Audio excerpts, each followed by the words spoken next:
staying with us. Now, the fourth and final test between the Proteas and England is currently underway here in Johannesburg.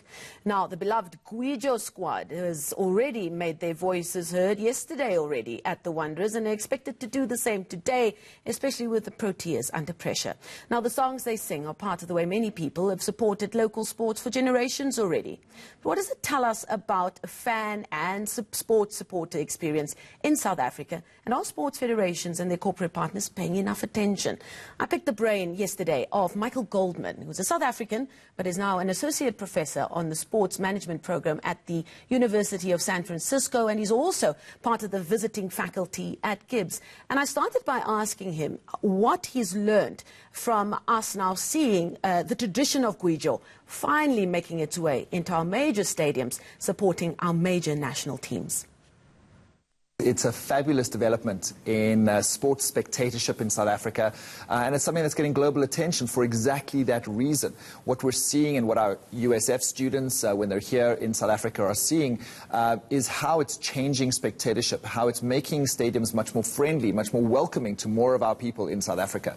And that's critical as sport in South Africa continues to transform and build a commercial base to be able to pay for everything. So, you know, when we study this kind of thing, and studying it at Gibbs and USF and a few parts around the world, we talk about optimal distinctiveness theory.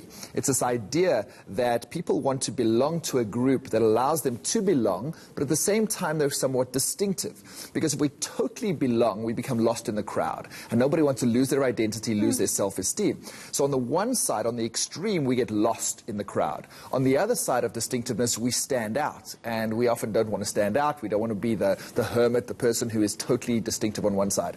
So we have this middle ground, this idea of optimal distinctiveness. And what's so interesting about the Gwijo squad is it's been created as this idea of an optimal distinctiveness space where you can belong. You can be a Proteas fan, you can be a Springbok fan, you can be your team fan, but you're somewhat different, and allows you a home in that overall space that is much more comforting, much more engaging.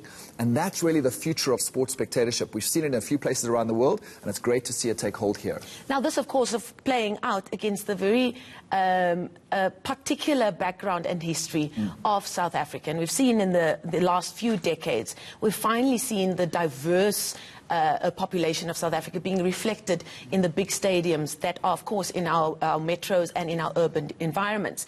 Because up until about 10 years ago, it hasn't really been a true reflection of real South African society, either because of price, the sports being played, or just because people didn't feel comfortable or welcomed in those spaces. That too is an important part of what Gwijo Squad has done, hasn't it? It's a critical aspect, and I know from my work here in South Africa that many of the leaders in the sports industry, the owners of teams, the managers of teams, have recognized for the last few decades that they need to transform the sport experience. But it's a really tough nut to crack. And so what we've seen with the Gwijo Squad is this opportunity to create a space where people can come into the stadium. They've been fans for decades, but now they can come into the stadium and feel welcome and feel at home and have habits and culture and rituals and symbols that they really identify with. And that's critical in terms of our identity, because we like to associate, we like to connect with things that feel like us. They feel like they're part of us. And so nostalgia is really powerful, taking us back to our high schools, our spaces where we grew up in. And so for that environment, for more South African fans to find that at home in a sports stadium is amazing. And the racial issue is really interesting, and language issue, because what we find with subordinate groups, so like small subgroups, they need to connect with a superordinate group, right? So there's different levels. And so you don't want two groups in a stadium that don't really like each other. You don't want two groups in a stadium that don't really connect. There needs to be some overarching identity that connects those two. And that's the love of the game, that's the love of the team, that's the love of South Africa. Exactly, and that patriotism. So what you started to see in these spaces, especially cricket and rugby especially, that struggled with us over the last few decades, is you started to see different fan groups developing, but they're connected with an overall support for the Proteas, for the Springboks, for South Africa. So that superordinate level is this connection point for these different groups. And again, that happy medium between I belong, but I'm not totally consumed, but I'm a little bit distinctive, but I still belong. And that happy space is a winning space for the business of sport. Now, speaking of the business of sport, if you were to advise them on these changes that you're seeing, very positive changes as far as I'm concerned, if you look specifically specifically at rugby, let's say, and the Springboks and where their story is right now after the year that they've had and the team that they did it with as well. Rugby, particularly when it comes to the entertainment that's provided to fans in the stadiums. The approach I've often, because I've gone to so many rugby tests, both here and abroad, locally it's kind of been like, okay, who's the top Afrikaans singer right now? Let's just whack them in the middle in the stadium. Job's done. Let's go and sit in the suites. But they're missing a beat if they think that that is the way forward. How best for them then to see how to make sure that they keep up with their evolving supporters sitting in the stands? And our leaders in rugby understand this and have known this for a while now, that they need to transform the feel of that stadium experience and make it more inclusive and welcoming to many more of their fans, right? And we have got fans, for example, black South African fans of rugby teams, many millions of them, but they don't come out to the stadium. And they've been following the sport for generations. Exactly. And so it's critical to create those spaces. What we know from some of these fan groups that have happened internationally, as we've studied them in the US, in Kenya and other places, is that governance and involvement in the management of the club is really helpful. So in Seattle, for example, the Seattle Sounders have a fan governance council where they're elected by the membership, by the fans, and they meet with the management, with the front office of that team on a regular basis to discuss what the stadium experience is like, to discuss what DJs, which DJs, Euphonic and others, are playing in that stadium, and what's the feel, what are the sounds, what are the symbols, what is the concessions, what kind of beer, what kind of drinks, what kind of food.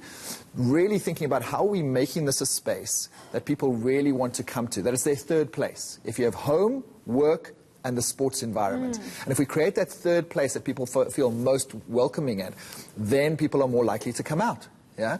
And it's not just rugby and cricket. I mean, we've seen that in soccer. Right? If you think about the average white South African going to FNB Stadium to watch Chiefs versus Pirates or any other of the PSL games, it's not always a welcoming environment. Or making it more friendly for families and women. Absolutely, absolutely. So recognizing that there's this question of inclusiveness. And we're not saying that what's existed in the past is necessarily bad, but what we're saying is it's been slightly exclusive and it's been slightly focused on one target audience, defined perhaps by language or by gender or by age or whatever it might be. So how do we broaden that? And we broaden that by creating these subgroups, by creating these fan groups, creating spaces. And let's recognize that many of our stadiums are not full.